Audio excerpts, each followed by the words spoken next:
જય મહાદેવ મિત્રો, આજે આપણે મળ્યા છીએ અને મળવાનું મુખ્ય કારણ છે કે અત્યારે ભગવાન ઠાકોરજીનો પ્રિય માસ માર્ગશીર્ષ માસ એટલે કે માગસર મહિનો ચાલી રહ્યો છે.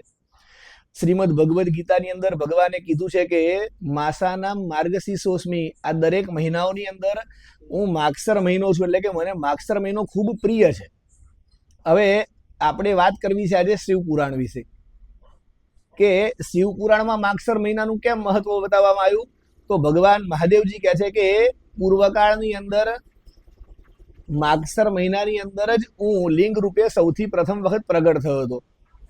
અને વિદ્યેશ્વર સંહિતાની અંદર શિવપુરાણની અંદર ભગવાન કહે છે કે યદ પુનઃ સ્તંભ રૂપેણ સ્વાવિરામ સહમપુરા સકલો માર્ગશીર્ષેતુ સ્યાદાદ્રા વૃક્ષમર્ભકૈ. એટલે કે જ્યારે હું સૌથી પ્રથમ લિંગ રીતે પ્રગટ થયો અને એ મારું તેજોમય રૂપ સ્તંભ રૂપે હતું, અને એ સ્તંભની સૌથી પહેલી ભગવાન નારાયણે અને બ્રહ્માજીએ પૂજા કરી ત્યારે માગસર મહિનો હતો. અને એ આદ્રા નક્ષત્રની પ્રતિપદા અથવા તો પૂર્ણિમા તિથિ હતી, અને એટલા માટે જ આ દિવસનું મહત્વ શિવરાત્રી જેટલું મહત્વનું થઈ જાય છે. અને જેટલું શિવરાત્રીથી ફળ પ્રાપ્ત થાય શ્રેષ્ઠ, એના કરતાં પણ વિશેષ ફળ માગસર મહિનાના આદ્રા નક્ષત્રના દિવસે પ્રાપ્ત થાય છે. તો આદ્રા નક્ષત્ર આ વખતે માગસર મહિનાની અંદર તારીખ 6/12/2025 દિવસે આવી રહ્યું છે, એટલે કે આપણે ખૂબ નજીક છીએ આ દિવસના. તો તેનું થોડું મહત્વ અને પૂજનની રીતો પણ આપણે ટૂંકમાં જાણી લઈએ.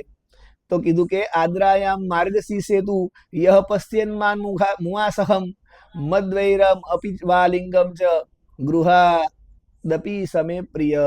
કીધું કે માગસર મહિનાની અંદર આદ્રા નક્ષત્ર ચાલતું હોય અને એ દિવસે કોક માતા પાર્વતી સાથે મને લિંગ રૂપે કે મૂર્તિ રૂપે દર્શન કરી દે તો કહેવાય છે કે એ મને કાર્તિકેય કરતા પણ ખૂબ પ્રિય થઈ જશે. મારો એ ભક્ત મને કાર્તિકેય કરતા પણ વધારે પ્રિય લાગશે. અને એટલા માટે ભગવાન ભોળાનાથ કહે છે કે માગસર મહિનો આદ્રા નક્ષત્રની અંદર જે મારું પાર્વતી માતા સાથે સ્મરણ ચિંતન અને દર્શન કરશે તો તે મને ખૂબ પ્રિય ભક્ત થઈ જશે. આગળ વિશેષમાં મહત્વ કીધું કે અલમ દર્શન માત્રેણ ફલમ તસ્મિન દિને શુભે અભ્યર્થનમ ચેદ અધિકમ ફલમ વાચ મનો મગોચરમ.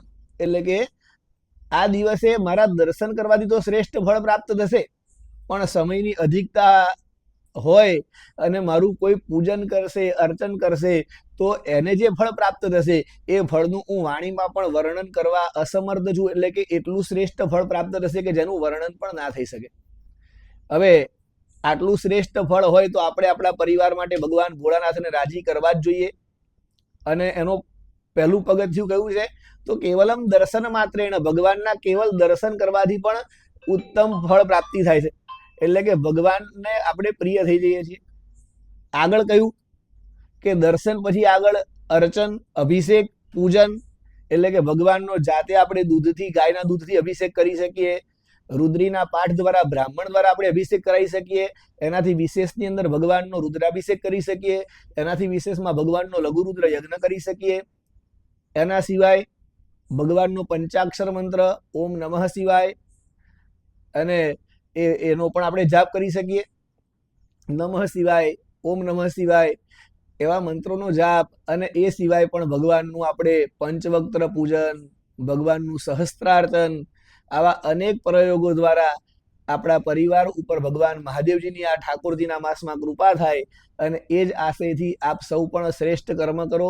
તારીખ 6/12/2025 દિવસે આ દિવસ આવી રહ્યો છે, તો આપ પણ આ કર્મ કરી અને પરિવારની રક્ષા માટે ભગવાન ભોળાનાથને પ્રાર્થના કરો.